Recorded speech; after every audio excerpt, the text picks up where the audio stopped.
Very very good day everyone. I am Himanshi once again with you. और आज मैं आपके साथ डिस्कस करने वाली हूँ ट्रांसपोजेबल एलिमेंट्स के बारे में।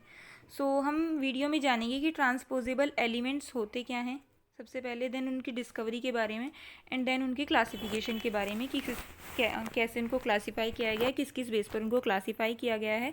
पार्ट फर्स्ट है ये, ताकि ज़्यादा बड़ा ना हो, ये इंट्रोडक्टरी पार्ट बनाया ये आज मैंने।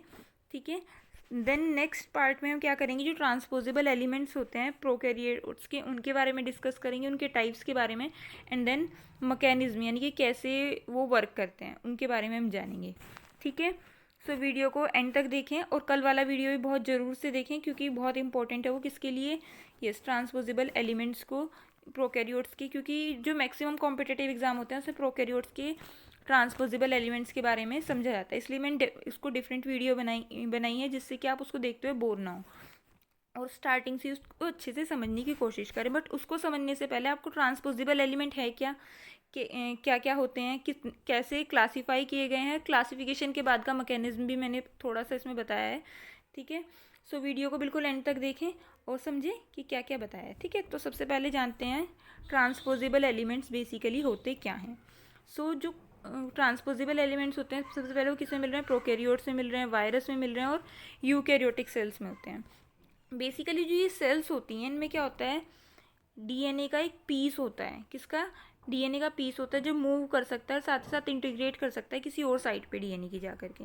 ठीक है, सपोज मैं मान लेती हूँ कि एक डीएनए का डीएनए है। ठीक है, इस पर क्या हुआ, ये पर्टिकुलर साइट का डीएनए क्या कर सकता है, यहाँ से हट करके कहीं और मूव कर सकता है और साथ ही साथ क्या करेगा, ये जा करके दोबारा से डीएनए में लग सकता है। ठीक है, यहाँ करके ये लग गया। ठीक है, तो इस वजह से क्या होगा, जब ये डीएनए यहाँ आकर के लग रहा है तो इसकी वजह से जो डीएनए है उसकी कंपोजिशन पूरी तरीके से बदल जा रही है। कैसे बदल जा रही है?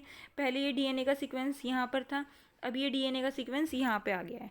ठीक है, तो इसकी वजह से पूरी तरीके से डीएनए का सीक्वेंस क्या हो जाता है, बदल जाता है ना। ध्यान रखना है क्योंकि सपोज यहाँ पर ये पर्टिकुलर चीज़ के लिए कोड करता है डीएनए, अब क्या करेगा, यहाँ पर आकर के किसी और चीज़ के लिए कोड करेगा, तो ये साथ ही साथ डीएनए के सीक्वेंस के चेंज होने के साथ साथ जो जीन का सीक्वेंस है वो भी क्या हो जा रहा है, बदल जा रहा है पूरी तरीके से।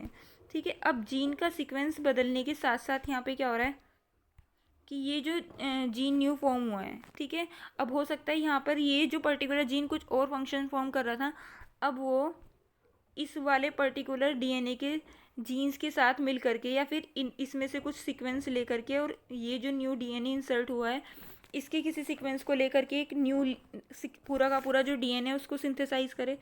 तो मैं इसको थोड़ा क्लियर करती हूँ। ठीक है, ये वाला जब डीएनए, मैं इसको कलर चेंज कर देती हूँ, यहाँ पर आ गया है। ठीक है, ये वाला पर्टिकुलर डीएनए यहाँ पर आ गया है और इसने क्या किया, इस वाले ग्रीन वाले डीएनए के साथ मिल करके एक न्यू जीन बनाया और एक न्यू फंक्शन करना शुरू कर दिया। तो ये डीएनए पूरी तरीके से क्या, फंक्शनिंग को भी बदल सकता है। ठीक है, तो यानी कि और साथ ही साथ ये डीएनए जो इंटीग्रेट हो रहा है और मूव कर रहा है किसी और साइट पे जा करके, उसको हम क्या कह रहे हैं, ट्रांसपोजिशन कहते हैं, जो कि बहुत इंपॉर्टेंट रोल प्ले करता है किसके लिए, न्यू जीन्स के कॉम्बिनेशन को जनरेट करने के लिए। ठीक है, वो मैंने आपको समझाया है अभी कि कैसे वो न्यू जीन के कॉम्बिनेशन को सिंथेसाइज करता है। ठीक है, जो डीएनए का सेगमेंट होता है जो क्या कैरी कर रहा है, ठीक है, जीन्स कैरी कर रहा है जो कि किसके लिए इम्पोर्टेंट है, ट्रांसपोजिशन के लिए। ठीक है, वो क्या कहलाते हैं, ट्रांसपोजेबल एलिमेंट कहलाते हैं या ट्रांसपोजोन्स कहलाते हैं। और कभी कभी इनको क्या कह देते हैं हम, जंपिंग जीन्स भी कह देते हैं, क्योंकि ये जीन जंप करके तो बेसिकली दूसरी जगह पे जा रहा है। ठीक है, इसलिए इनको हम क्या कह रहे हैं, जंपिंग जीन्स। ठीक है, ये अदर प्रोसेस की तरह नहीं होता है डीएनए के को मूव कराने के, जिनमें हमें क्या करना पड़ता है, पर्टिकुलर डीएनए के सेगमेंट को रिकॉग्नाइज करना पड़ता है, साथ ही साथ उसको ट्रांसपोज करना पड़ता है। ठीक है, ट्रांसपोजिशन में कोई रिक्वायरमेंट नहीं होती किसी भी एक्सटेंसिव एरिया ऑफ होमोलॉगी की। ठीक है, कहाँ किन के बीच में जो ट्रांसपोजिशन हो रहा है और उसकी जो डेस्टिनेशन साइट है, यानी कि जहाँ पर भी वो जा करके डीएनए का सेगमेंट लगने वाला है, उसके लिए किसी भी होमोलॉगी एरिया की नीड नहीं होती है। ठीक है, जो ट्रांसपोजिशन होता है वो फर्स्टली डिस्कवर किया था किसने, बारबरा मैक्लीटोंक ने। ठीक है, याद रखना है 1940 में किसने किया था, बारबरा मैक्लीटोंक ने किया था। ड्यूरिंग कब, यानी कि ड्यूरिंग हर, यहाँ पर HER, हर स्टडीज़ ठीक है, मेक स्पेलिंग्स करेक्ट, ठीक है। सो ये टाइपिंग मिस्टेक की वजह से हो गए, तो आप इनको करेक्ट कर ले। तो ड्यूरिंग हर स्टडी, जब वो स्टडीज़ कर रही थी, उन्होंने किया था मेज़ के जेनेटिक्स के बारे में जब वो पढ़ रही थी बेसिकली, ठीक है।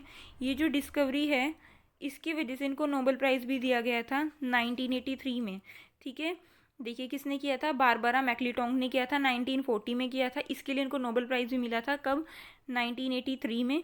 किस में किया था इन्होंने, स्टडी करी थी इसको, ये मेज़ के जेनेटिक्स को स्टडी करी थी, तब इन्होंने बताया था। They have been most interestingly studied in bacteria, ठीक है। इन्होंने बहुत ज़्यादा स्टडी किया था इसको देन बैक्टीरिया में। नेक्स्ट हम पढ़ रहे हैं क्लासिफिकेशन के बारे में।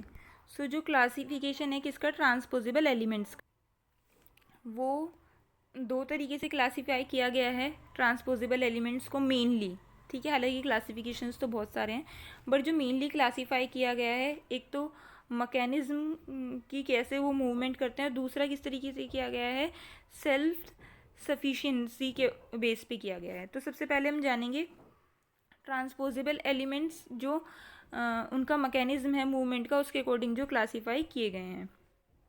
सो पहला है ट्रांसपोजोन्स और टाइप सेकंड एलिमेंट्स। सो जो ट्रांसपोजेबल एलिमेंट्स होते हैं, जो ट्रांसपोज होते हैं न्यू साइट्स पर directly as DNA are called transposons, ठीक है। यानी कि एक डीएनए जब दूसरी जगह पर चला गया है, जैसे कि ये डीएनए का सीक्वेंस था, ठीक है, ये पर्टिकुलर जगह पर इसमें क्या लगे हुए हैं, ट्रांसपोजेबल एलिमेंट लगा हुआ है जो कि ट्रांसफ़र होना है, ठीक है, जीन लगा हुआ है वो। तो ये क्या करेंगे, डायरेक्टली मूव करेंगे, ये डीएनए यहाँ से जाएगा, ठीक है, टारगेट डीएनए, एंड देन ये क्या करेगा, टारगेट डीएनए है जो, ठीक है, डीएनए में जा कर के लग जाएगा। सपोज टारगेट डीएनए ये है हमारा, ठीक है, तो इसमें जा कर के क्या होगा, ये लग जाएगा डायरेक्टली। तो ये वाला जो ट्रांसपोजिशन है, ये हमारा क्या हुआ, यस, सिंपली ट्रांसपोजोन हुआ। सेकंड होता है हमारा रेट्रो ट्रांसपोजोन।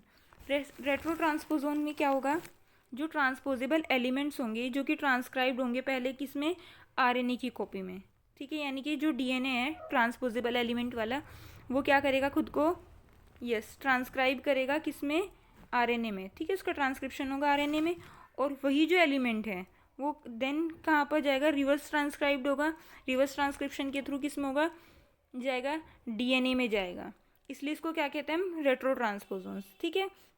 ये आप ऐसे याद रख सकते हैं, जो रेट्रो वायरसेस होते हैं, ठीक है, रेट्रो वायरसेस तो पता ही है, रेट्रो वायरसेस क्या करते हैं, जो डीएनए होता है, ठीक है, रेट्रो वायरसेस वो होते हैं जिनका मोस्टली जो जेनेटिक मटेरियल होता है वो आरएनए होता है, ठीक है, वो आरएनए को वापस से किस में चेंज करते हैं,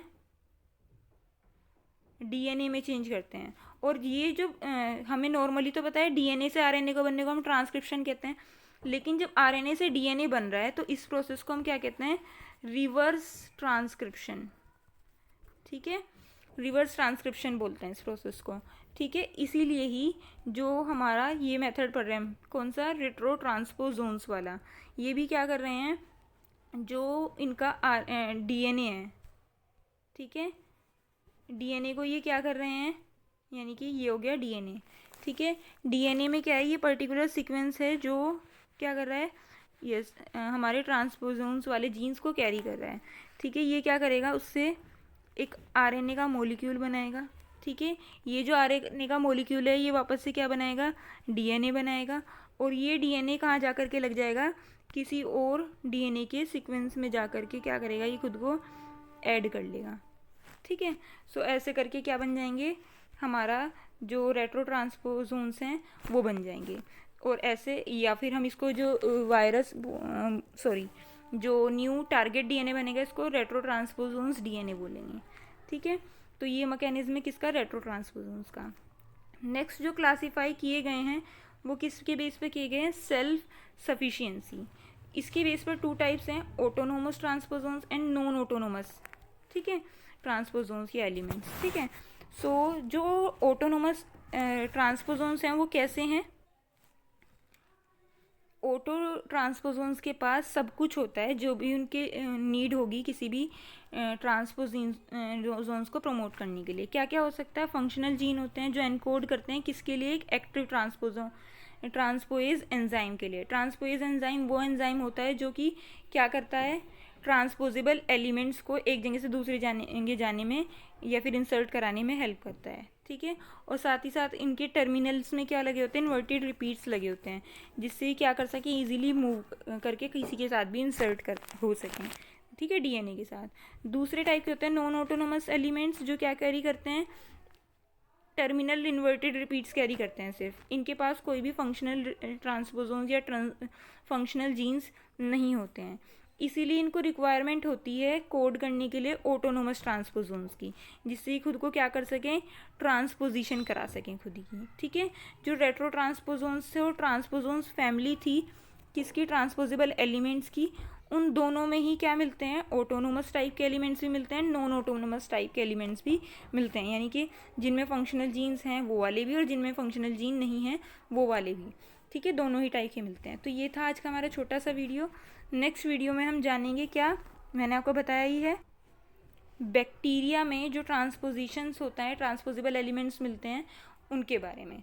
सो आज के लिए इतना ही रखते हैं, मिलते हैं नेक्स्ट वीडियो में। Thanks for watching. अगर ये वीडियो आपको पसंद आए तो आपको पता है वीडियो को लाइक करना है, चैनल को सब्सक्राइब करना है और अपने फ्रेंड्स के साथ शेयर करना है, और नीचे कमेंट सेक्शन में ज़रूर बताना है कि वीडियो आपको कैसा लगा। Thanks for watching.